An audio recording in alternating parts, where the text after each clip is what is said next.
Alright everybody, welcome back. So I'm going to make this video as quick as I possibly can. Remember I said I'm going to try and get more efficient with my YouTube videos.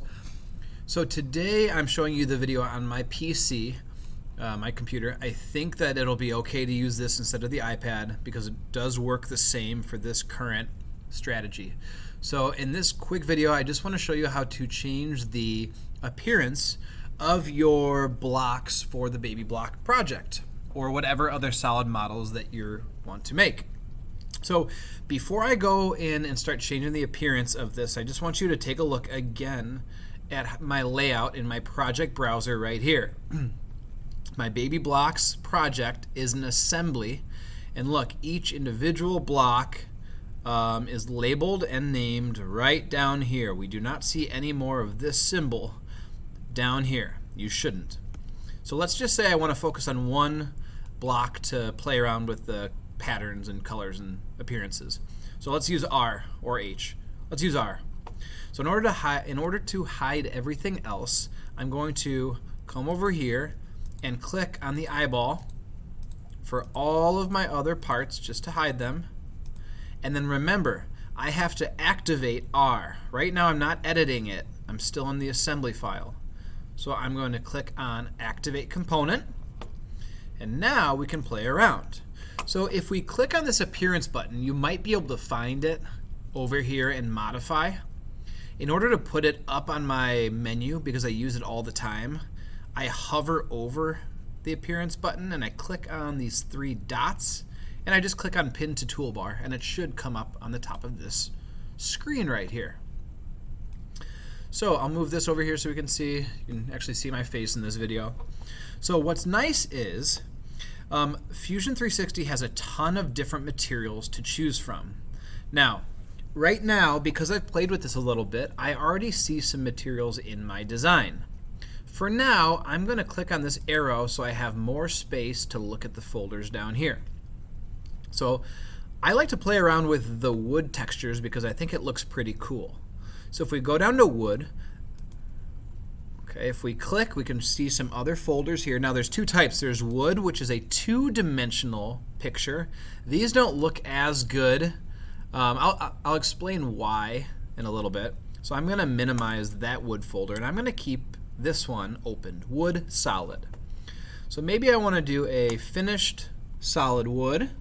Okay, so I'm going to click on finished and scroll down, and you can see a lot of these appearances say 3D, which means that is perfect for a 3D surface, and we can actually play around with them and manipulate them a little bit. So to make this video a little shorter, I'm going to pick 3D walnut because I like that dark color, and I'm going to do semi-gloss.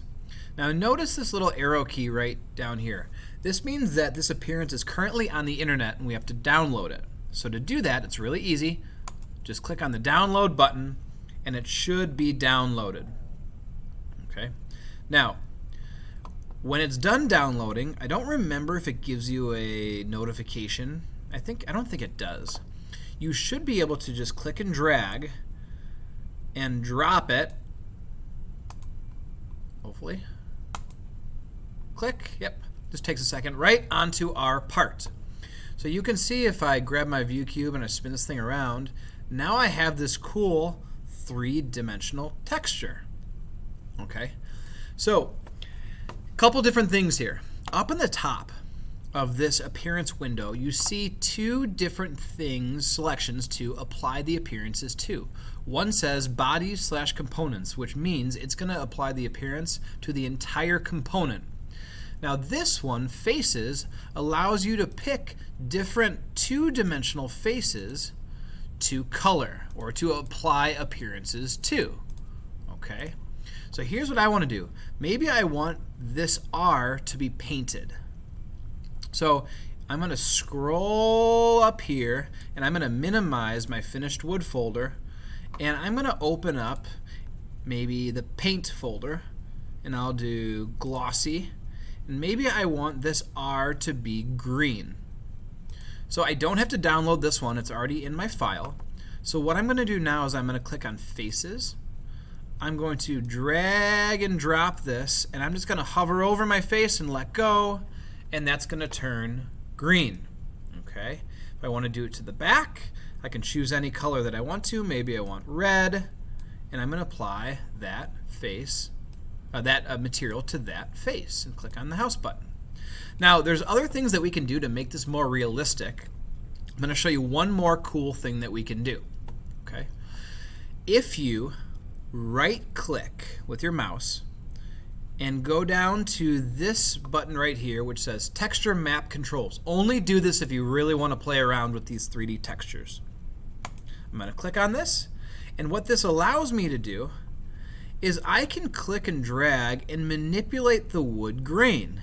I can choose, because it's three-dimensional, that appearance that I chose was three-dimensional wood, I can choose where the end of that little wood piece goes. I can put those wood rings up on the top if I want to. I can click and drag and move it around. I can click on this arrow and I can move this left and right. There's a lot of really cool things you can do. Now, okay, so let's say I want this on the side and maybe I want it angled, we'll say, I don't know, right there. That looks good. I'm then going to hit OK. You can also adjust it using these as well. Now, let's say we want to get even more specific and mess with this appearance. What we can do, if we want to change the type of wood, is click on the appearance, hover over the 3D appearance that we used. You can right-click on it and click on Edit. Now, what this allows us to do, hopefully I can get this window out of the way, right-click, Edit, I can change this wood color. I can drag and drop this little color area here, this swatch. I can change the wood, make it green. You can play around with a lot of this stuff. Now, you can also play around with the color and the roughness of the wood. This will really show when we render later. We can play around with the ring thickness. We can make those rings really small if we want to. We can play around with ring bump. I don't know what that means. But you can mess with a lot of these things to customize your appearances. Now, that doesn't look good. So I'm going to click on this undo button, undo again, and bring it back to normal. Okay? That's how you play with the appearances on on Fusion 360.